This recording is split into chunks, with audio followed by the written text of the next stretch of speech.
Double clap. Double clap. Hey, salutations, bienvenue pour un nouvel épisode de À la bonne franquette où l'on parle doublage, animation, mais surtout comédien. Et avec nous aujourd'hui se trouve un comédien qui a justement participé à tellement de projets. Il a fait des longs métrages, des courts métrages, des séries, il chante. Énorme. Plein de trucs, et puis en doublage, rapidement, il a fait Daniel Rix dans Saw, il a fait Zaya Laporo dans Bleach, il a fait Elfman dans Fairy Tail, il a fait Liu Kang dans Mortal Kombat aussi, et puis beaucoup de nos jeunes viewers le connaissent pour avoir fait All Might aussi dans My Hero Academia, c'est Julien Châtelet. Bonjour Julien. Bonjour monsieur. Comment vas-tu?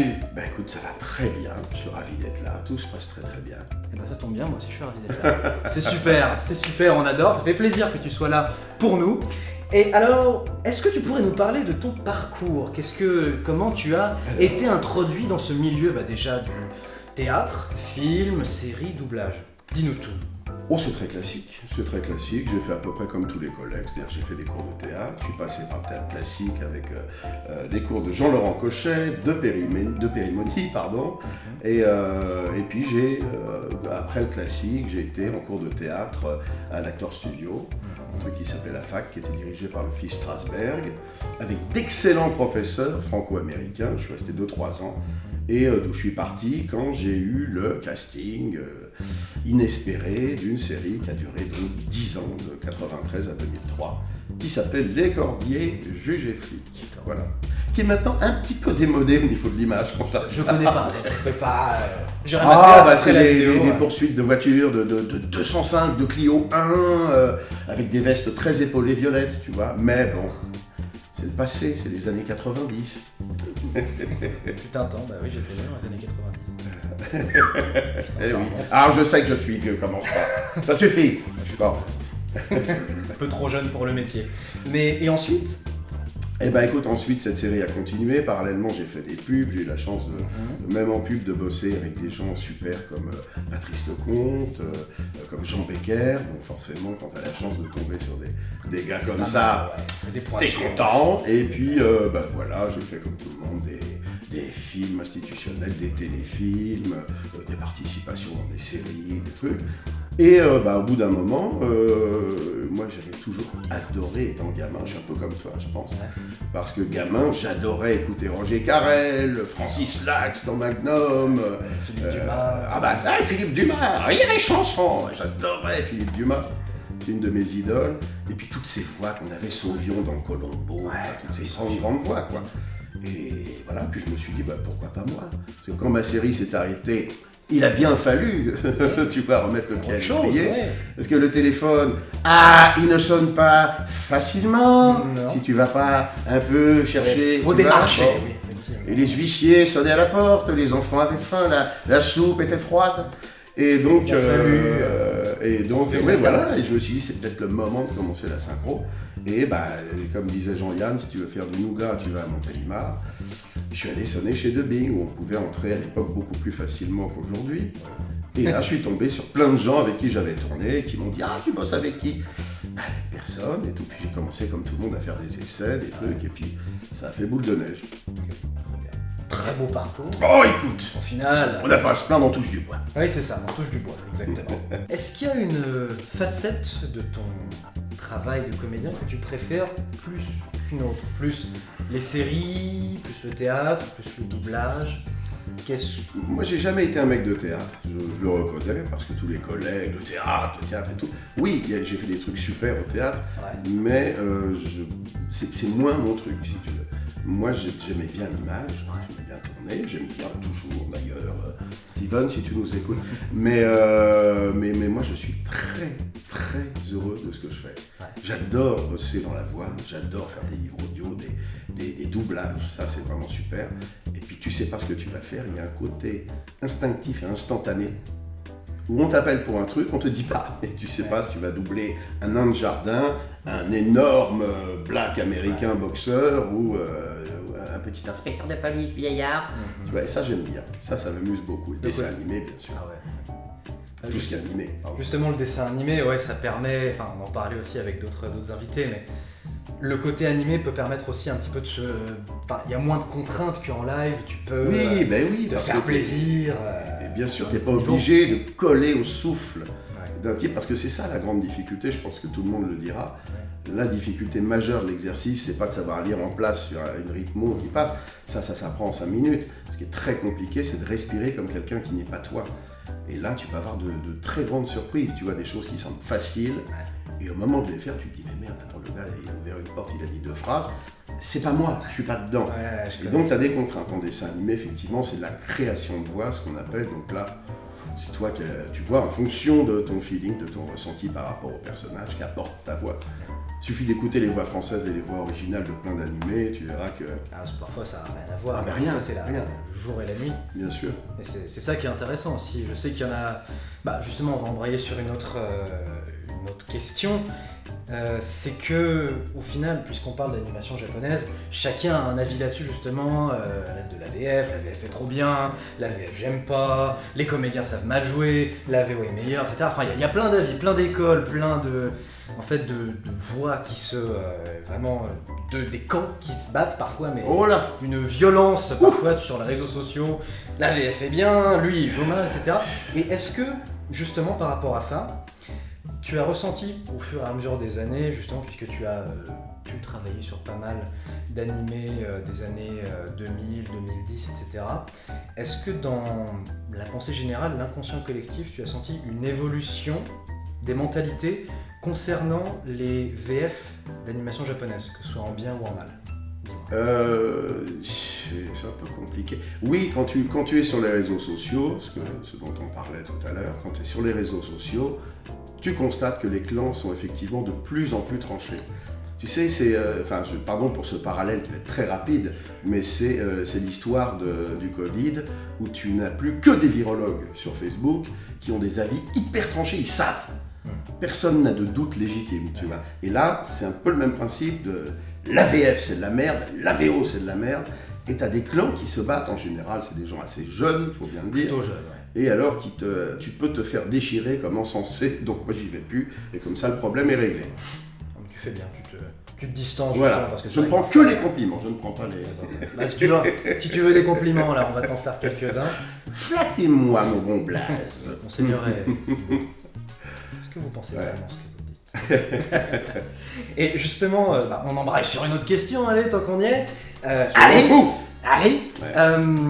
Justement, pour un des rôles quand même où on te connaît le plus, en tout cas pour les jeunes, c'est justement le personnage d'All Might. Le seiyuu VO fait un travail incroyable, le travail que tu fais est différent, mais je trouve qu'il est aussi vraiment crédible, même pour ceux qui n'aiment pas globalement la VF, leur fait écouter, ils disent on sait que ça va. Et comment tu l'as trouvé ce personnage? Est-ce qu'on t'a dirigé pour le faire? Est-ce que tu l'as trouvé d'une façon? Est-ce que tu as tenté les trucs? All Might, il est rigolo parce que All Might, ceux qui connaissent le truc le savent, All Might, c'est cette espèce de personnage haut en couleur, tu vois, qui est très comme ça et qui se transforme en une espèce de crevure en fin de journée. Et donc là, c'est plus ça, tu vois. Et tu peux te permettre de rigoler avec ça. C'est pas du tout évident parce que parfois, dans la même séquence, pim pam, tu vois, il change tout le temps. Donc ça, c'était déjà un challenge. Et j'aime bien ce genre de truc. C'est rigolo de changer la voix instantanément. Mais All Might, moi, je l'ai vu un peu. J'ai demandé, quand j'ai vu le personnage, aux gens qui me dirigeaient, je leur ai dit, dites-moi si je fais fausse route. J'ai l'impression que c'est une sorte de Buzz l'éclair, mais ringard. À côté, ouais, je suis All Might, tu vois, très comme ça. Très. Et il faut en faire un peu cliché l'américain, très. Voilà, avec les dents comme ça, blanches et tout. Et donc c'est super rigolo. C'est super rigolo. Et moi je suis parti dans cette direction. Il y a eu quelques recadrages parce que en VO, la voix du moment où il se transforme en espèce de petite crevure maladive et où il touche du sang, la voix était en fait tout à fait plate et blanche. Oui, en fait, les deux versions de All Might, je trouve que la voix est assez proche l'une de l'autre. C'est ça. Il n'y a pas de fluctuation entre le All Might, voilà. Rachitique. Alors j'ai proposé de faire quand même une différence. C'était un peu trop comme ça, donc on a recadré. Mais il y a quand même une grosse différence entre les deux voix, parce que tu peux pas doubler un truc comme ça, comme tu doubles, tu le remplis pas de la même manière, tu vois. Et j'espère que ça marche en français. Les gens sont globalement plutôt satisfaits de ce que j'entends dans les jeunes. Après, évidemment, il y a plein d'écoles, mais j'ai l'impression que ça arrive à trouver son public. Les trucs comme ça, tu sais, les mangas, les trucs de manga où tu viens signer des conventions, merci, je suis vieux, j'arrive pas à trouver mes mots. Dans les conventions, le premier qu'on te demande systématiquement, c'est All Might. Plus que Elfman dans Fairy Tail, un peu plus. Dommage, je l'ai bien. All Might, c'est le carton, c'est vrai. En plus, oui, c'est vrai, je pense même, Elfman aussi c'était le cas, et même Zaya Poro aussi dans Bleach, mais ouais, pour All Might, quand tu as vraiment des combats titanesques, le combat en tête contre Brainless ou contre le All for One, c'est vrai que je vais être honnête, j'ai pas vu le combat contre All for One en VF, j'ai vu que celui contre Brainless. D'accord, ok, c'est pas grave. C'est pas grave. Tu feras tes devoirs la prochaine fois, d'accord. Et ouais, non, c'est vrai que je pense que ça peut permettre, parce que j'ai vu les CEO qui s'est bousillé la voix à faire des trucs, parce que... Pas facile ça. Ouais, j'imagine, parce qu'il y a des cris qui durent parfois plusieurs secondes. T'as l'impression, en fait, il faut vraiment ressentir, il faut incarner toute l'énergie de la vie qu'ils mettent dans leur poing, dans les actions, parce que c'est une scène tellement tonitruante que voilà, ça explose de partout. Et je pense que il y a énormément de réac dans tous les trucs japonais. Tout le temps. Et ça, il faut bien l'intégrer aussi. Et effectivement, tu as raison, dans les bagarres, les coups de poing, les trucs, c'est tout le temps comme ça. Et au début, les premières séances, tu te bousilles la voix quand tu n'as pas l'habitude. Et une façon de gueuler en étant, tu vois, sans tirer trop sur la gorge. Tu connais ça. Oui, ça je connais. Je m'étais amusé pour ma démo aussi, parce que, démo qui devrait sortir prochainement, où j'avais fait un personnage justement qui en VO avait aussi une telle fluctuation, c'est-à-dire qu'il avait vraiment une voix comme ça. Et puis quand il s'énerve, c'est un truc. Et puis il avait un truc vraiment très comme ça. Et c'est vrai qu'après je faisais ça parfois pendant des heures. Le soir, j'étais fatigué. Mais tu sais, Véronique Augereau m'a dit un jour, quand elle a eu le casting de Marge Simpson, que la première journée qu'elle a découvert ce qu'elle devait faire, elle m'a dit, j'avais aucun repère dans ce style-là. Elle double que des belles créatures qui parlent et des belles voix comme ça. Et là, elle s'est mise à parler.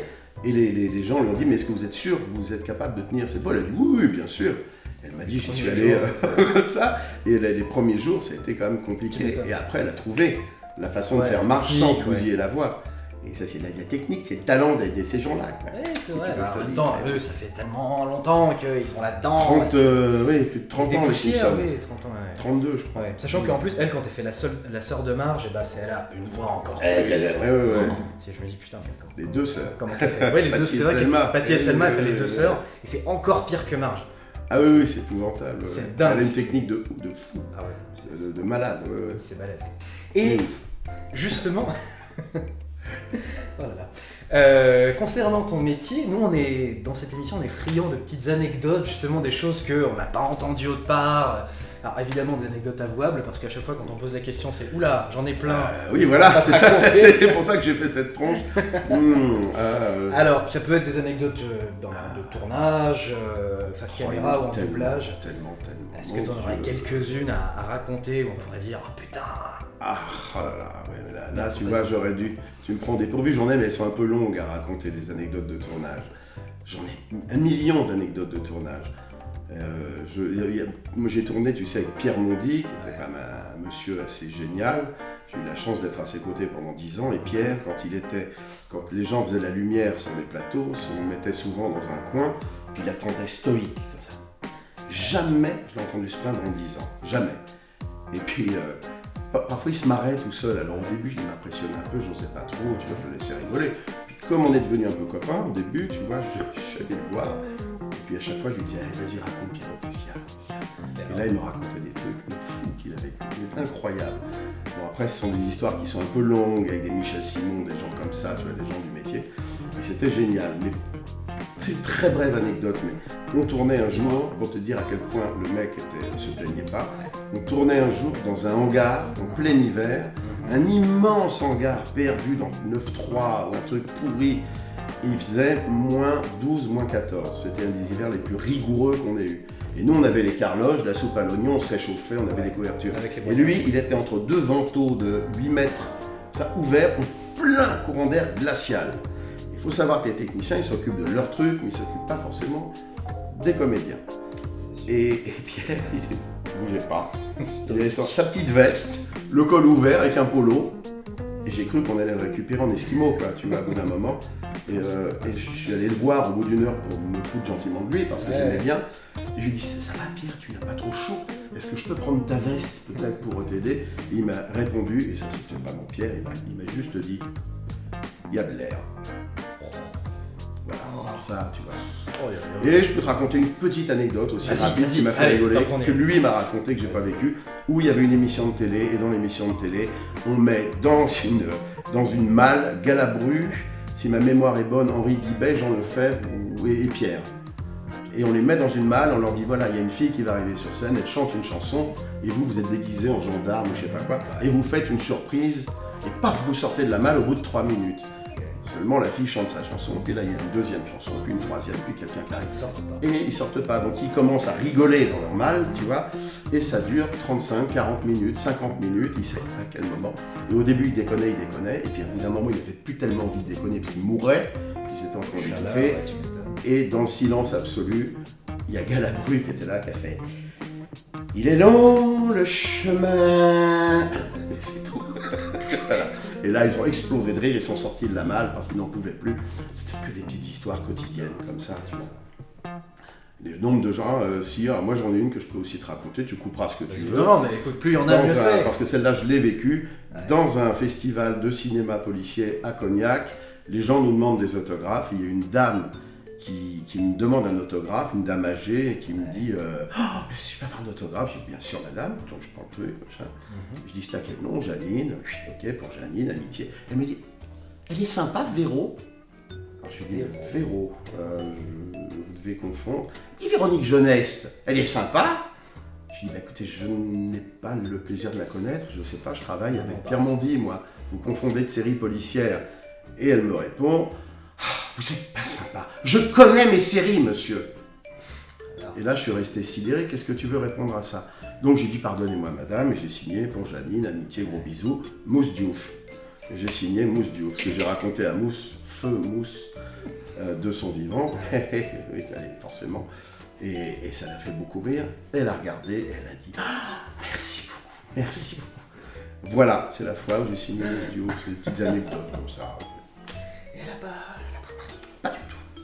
C'est génial. Voilà, j'ai dit à Mousse, le jour où tu signes Julien Châtelet, tu m'appelles. Tu m'appelles comme ça. Je suis pas sûr que dans la réciproque puisse arriver. Je sais pas, je suis pas sûr. Putain, c'est génial. Ouais, il y en a plein comme ça, j'ai tout entendu, tout. Ah bah si vous êtes chaud, on refait ça avec une vidéo d'anecdotes racontables. Oui, racontables.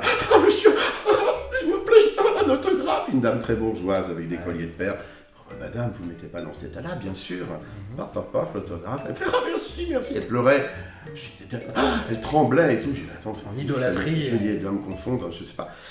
Et elle me dit, mais vous êtes qui? Et là, je suis resté quand même stupéfait. Je lui ai dit, je tourne dans un truc. Pourquoi vous êtes dans un tel état si vous savez pas qui je suis? Elle me dit, parce que vous êtes connu. Et voilà, ça c'est des choses qui arrivent régulièrement. Putain. Voilà, tu sélectionneras les anecdotes que tu veux là. Non mais ça veut dire que t'appartiens, on te désire juste parce que tu es connu. Ah oui, là c'est une grande leçon d'humilité, tu vois. Ça veut dire que t'as franchi un autre niveau, un nouveau plateau socio-professionnel là, c'est quand même... Oui, enfin j'ai fait venir un copain qui n'avait jamais tourné, qui m'a dit ça va être chouette de signer. Je lui ai dit attends, bouge pas. Je l'ai fait venir avec moi. Et j'ai dit, mais vous connaissez mon nouveau collègue dans la série, il a commencé à signer 3 autographes, 1 heure après, il en signait plus que moi. Et les gens étaient fous d'émotion, le mec était boulanger à Cognac, tu vois. J'adore. Voilà. C'est dingue, les gens qui, à partir du moment où t'es quelqu'un avec des très gros guillemets... Mais même s'ils savent pas qui c'est. Ouais. Vu à la télé, tu sais. Oui. L'estampille, et voilà. Entendu à la télé. Oui, entendu à la télé, vu à la télé. Dans la même logique, mais aussi là, avec la voix 2, tu vois, c'est le même truc du... Ouais. Putain, il y a machin, tu sais qui c'est? Non, mais il fait une voix dedans. Ouais. Ou alors tu sais qui c'est? Oui, c'est quelqu'un de très connu. Est-ce qu'il est bon dans le dessin animé? Je sais pas. Et ça dépend. Enfin bon, on va pas citer d'exemple, on voit de qui on parle. Oui. Ah, mais on a chacun notre avis sur le Star Talent, de toute façon, c'est... Quand quelqu'un est comédien et qui fait ça, et qui le fait bien, comme Jamel a pu le faire, comme d'autres ont pu le faire. Lalanne aussi. Ouais, mais Lalanne, je l'ai pas entendu, je sais pas. Il n'y a aucun problème qu'ils le fassent, hein. C'est leur métier, ils sont comédiens, pourquoi eux pourrait pas le faire. Sûr. Après, il y a une histoire des tarifs qui sont abusifs, des trucs et tout. C'est scandaleux. Un autre problème avec Jamel, c'est que lui changeait son propre texte. Ah, ça je sais pas. Pour ces trucs, en gros, Dirlo, la rythmo, ils avaient déjà tout prévu, et puis Jamel il fait ah ouais non mais ce serait vachement bien si là je faisais une référence à Star Wars, à Zinedine Zidane, etc. Et du coup c'était fumé. Le truc était, c'était dégueulasse parce que du coup à chaque fois il rajoutait des petites blagues. Après il y avait des moments où il jouait plutôt bien, franchement, il y avait des moments, même genre ça, je pense qu'il a pas dans le dernier Roi Lion, tu vois qu'on aime ou qu'on n'aime pas le film, mais je trouvais qu'il faisait un bon boulot, mais là de se dire en gros de se dire je suis telle personne, donc je me permets de rajouter des trucs. Ou Koé, tu vois, il y avait aussi des histoires où il se barrait, etc. Là, ouais, on la connaît tous. mais qu'un comédien fasse l'acteur, c'est dans la logique des choses. Oui. Mais qu'un youtubeur qui vend des fraises sur YouTube, tout d'un coup se retrouve, ou un footballeur, ou un machin, là c'est vraiment pour avoir un nom connu sur le truc. Je suis pas sûr que par rapport à Monsieur Darbois, par exemple, ça apporte beaucoup des scènes. C'est pas respectueux. Voilà. Parce que tu fais Darbois parce que c'est bon, c'est voilà, c'est notre idole à tous. Évidemment. Incroyable. Non mais ouais, je trouve pas ça respectueux. Pour le métier, c'est pas cool. Et alors, on va parler un petit peu d'actualité parce qu'on vient d'enregistrer les quelques phrases pour Blood Sun Vendetta où tu joues le personnage principal José Hijo de Caballo. Et alors, dis-moi comment, je suis curieux de savoir ton ressenti, comment tu l'as perçu, le personnage, est-ce que tu as un message aussi à convier au créateur directement ici? Je serais très timide de parler au créateur quand même, c'est toujours très intimidant. Bravo monsieur, je connais pas votre produit mais j'adore ce perso, je veux le faire, j'adore les badass. J'adore ce genre de, on peut le dire, un peu de branleur, comme ça, avec ta voix un peu... Ça me plaît beaucoup, moi j'aime bien faire ça, ça me change un peu des grosses brutasses que je fais très souvent dans les mangas. Avec une voix comme mais je peux aussi faire des vieillards, tu sais, je peux aussi faire des choses beaucoup moins... tu vois, beaucoup moins... Ce caméléon. En coffre, voilà. De ouf. Non, ça a l'air très très bien et voilà, j'espère que ce projet va aller loin et que voilà. On touche du bois. Puis de toute façon, tu seras là pour incarner le personnage dans les épisodes à venir. Avec plaisir. Eh bah super. Fantastique. Et justement, on va parler aussi un petit peu de toi. Est-ce que tu as des projets qui vont venir ou qui viennent de sortir dont tu aimerais parler, que tu aimerais convier, justement faire connaître à nos spectateurs, que ce soit, je sais pas, un rôle au théâtre, un rôle dans un film, un livre audio ou un doublage. Voilà. Qu'est-ce que tu aimerais faire connaître? Écoute, tu parlais de livre audio. Là, j'en ai fait pas mal ces temps-ci. Et il y a, j'ai fait, entre autres, j'ai eu la chance de faire Shining, de faire Cimetière de Stephen King. Alors ça, voilà, je fais un peu de promo pour ça, parce que ça marche bien déjà, et si ça peut être écouté encore plus, c'est bien. Et j'ai fait une trilogie qui s'appelle Métro, qui est tirée d'un jeu vidéo. Donc il y a Métro 2033, Métro 2034 et Métro 2035. 2033 a marché du feu de Dieu, 2034 un peu moins, et c'est vrai que je l'ai trouvé un peu en dessous, et 2035 est pour moi le meilleur des trois, où tout prend sens, où tout d'un coup tout arrive à, tu vois, un peu le Harry Potter 7, tu vois, où tu comprends en fait le truc, et je ne sais pas pourquoi, quand tu vas sur le site pour essayer d'aller le voir, si tu tapes Métro 2035, il apparaît, mais il n'apparaît pas de lui-même. Et ils te disent, bah non, Métro, on n'a aucune correspondance.